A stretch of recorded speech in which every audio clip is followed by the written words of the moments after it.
merangkap bersama Wiji Tukul di Jogja waktu kami membacakan tahun 92, dan Wiji Tukul itu ditransfer dia ke Australia waktu persoalan Kedung Umbo pada saat itu. Justru itulah puisi itu sendiri. Ya mungkin puisi juga yang buat Kak bertanya begitu, bukan begitu Kak Gandalfi? Ya. Selanjutnya saya persilakan kepada teman-teman yang ingin berbagi pengalaman tentang puisi, yang ingin bertanya tentang puisi atau apapun itu yang berkaitan dengan puisi. Sekarang kami buka sesi tanya jawab. Boleh teman-teman diacungkan saja tangannya kalau ada yang ingin ditanyakan. Akan dapat serah mungkin ya. Oh gitu.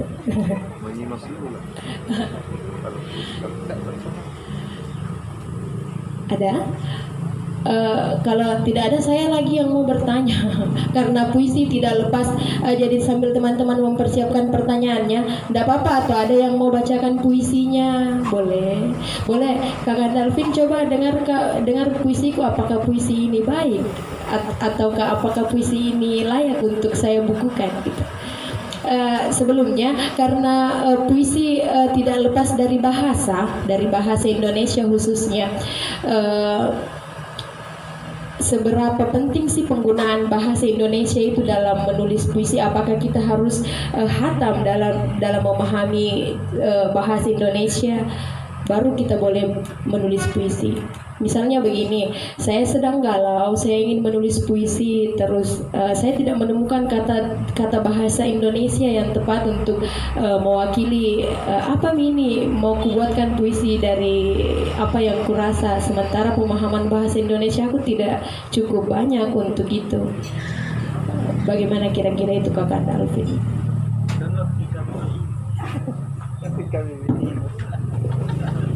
Ya kembali kepada dasarnya bahwa puisi itu bebas ya.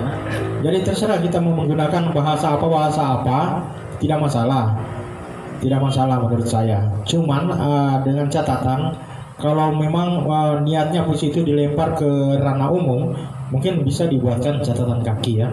Seperti puisi saya beberapa waktu yang lalu sering dibacakan kawan-kawan di Baruga Armusenga. Kebetulan saya dengan Bang Jaya Lobo sedang merilis sebuah kelompok teater namanya Teater Bas Baruga Armusenga. Di sana kami ada sering latihan baca puisi, pantomim, teater dan sebagainya. Nah di situ saya pernah mengangkat satu puisi yang di dalamnya mengandung bahasa tebake tongenge. Jadi itu saya gunakan dalam puisi itu, dan puisi itu sudah alhamdulillah sudah sampai di Sulawesi Tengah, dibacakan di acara-acara di forum-forum ya, di forum-forum sastra. Jadi mereka ketika menemukan bahasa itu mereka tidak buntu karena tetap ada di catatan kaki apa ini artinya apa, ini artinya apa. Dan sekarang bahkan saya sedang di skala nasional saya kembali mengajak teman-teman penulis puisi se-Indonesia untuk menulis puisi yang saya sendiri malah mewajibkan mereka untuk menyisipkan bahasa daerahnya masing-masing sebagai suatu trik agar mereka mau untuk kembali mempelajari bahasa-bahasa nenek moyang mereka. Jadi semua yang ikut dalam satu buku itu nantinya di setiap puisinya akan ada bahasa daerahnya masing-masing dan dibuatkan catatan kaki. Nah, menurut saya seperti itu. Oh, seperti itu. Jadi tidak apa-apa menulis puisi pakai bahasa lu, Kak. Nah, tidak masalah. Iya, itu namanya diksi lokal, Kak kan. Jadi, iya, untuk mewakili perasaan yang sentimental, kita boleh mengungkapkannya dengan bahasa apa saja, gitu kan. Ya, jadi saya kembali kepada teman-teman. Ada yang ingin bertanya seputar puisi, seputar apakah proses kreatifnya Kakanda Alvin dalam menulis? Ada teman-teman? Iya, Kakanda Lobo ya.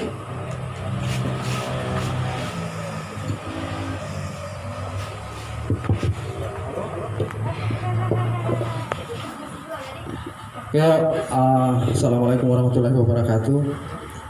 Kayaknya berapa orang di sini? Saya bilang assalamualaikum warahmatullahi wabarakatuh. Itu lebih kompak. Itu bagus ya. Saya biasa sebut bahwa yang sebut salam ini, yang jawab salam saya ini masuk surga, insya Allah. Yang tidak jawab, insya Allah masuk surga sesuai dengan amal ibadah kita masing-masingnya.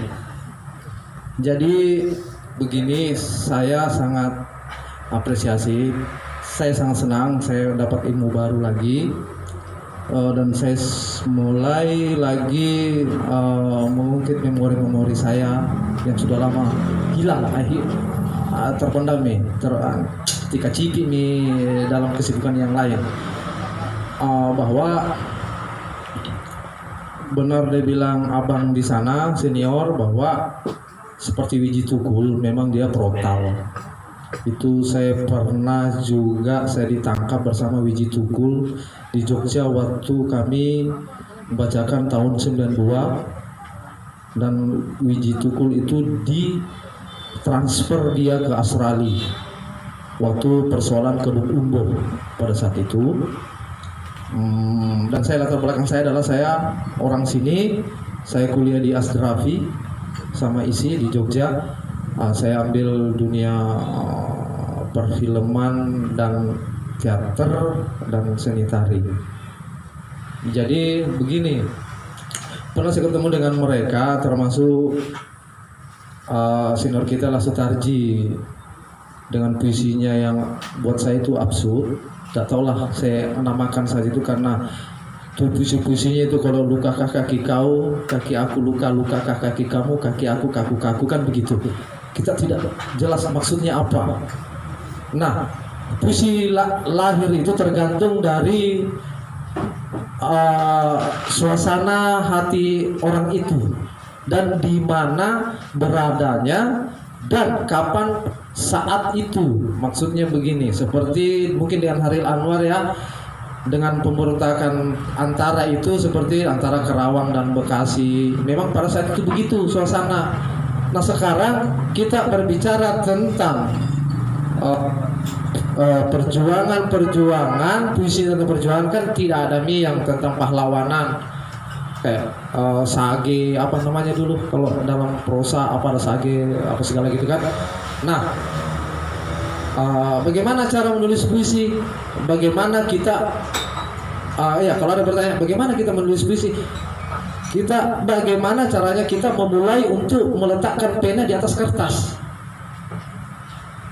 Seperti kita mungkin itu ajaran dulu saya waktu masih di Jogja, itu bahwa yang paling susah dalam menulis apapun itu adalah kata pertama mulainya. Ya biasanya kalau kita disuruh mengarang pasti pada suatu hari saat itu, pasti itu.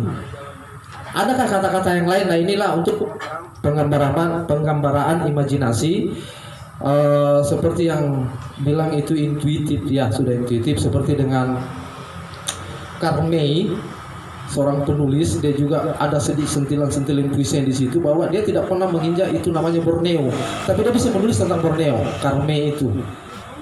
Jadi bahwa itu adalah penggambaraan. Jadi tergantung. Kalau saya biasa sama Om Alvin, ketika dia di statusnya tulis puisi, terus saya balas juga dengan puisi, berarti dia tahu kalau saya di kamar mandi.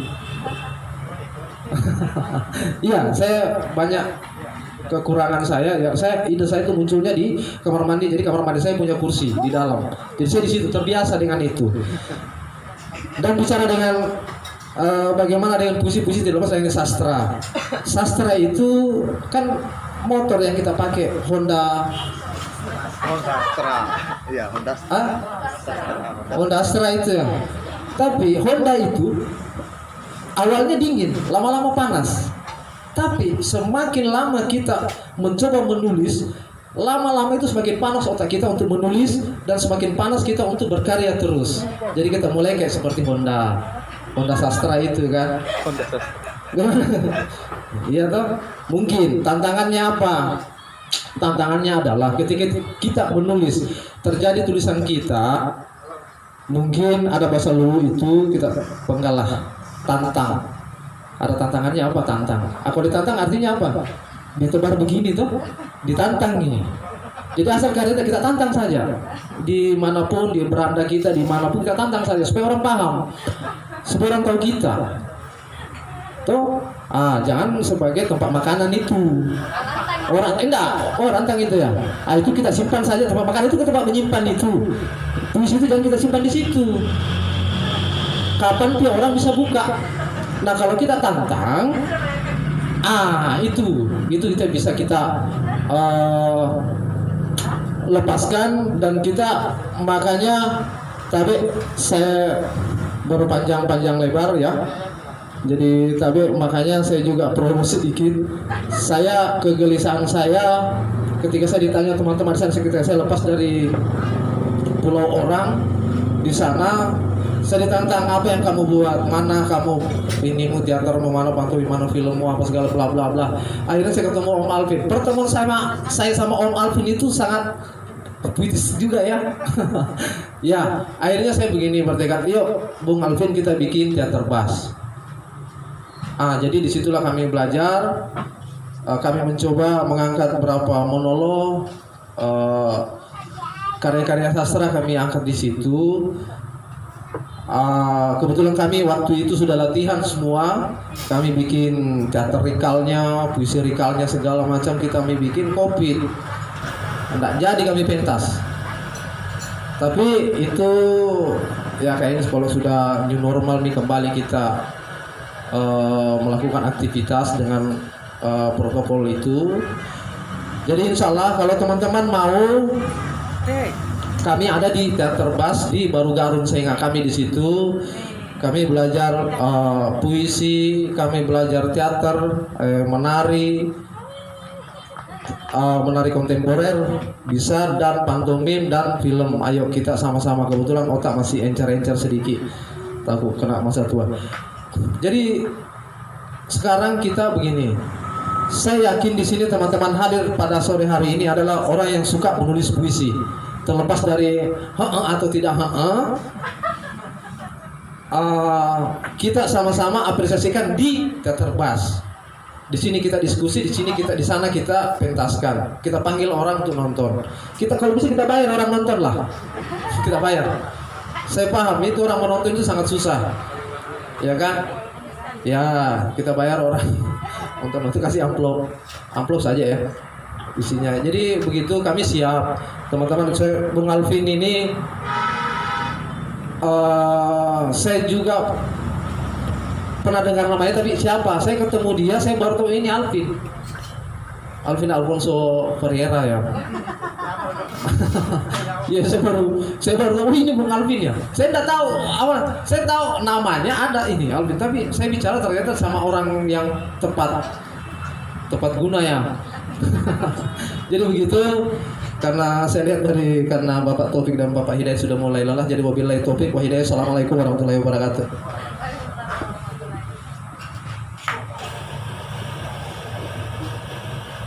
Ya, itu tadi sedikit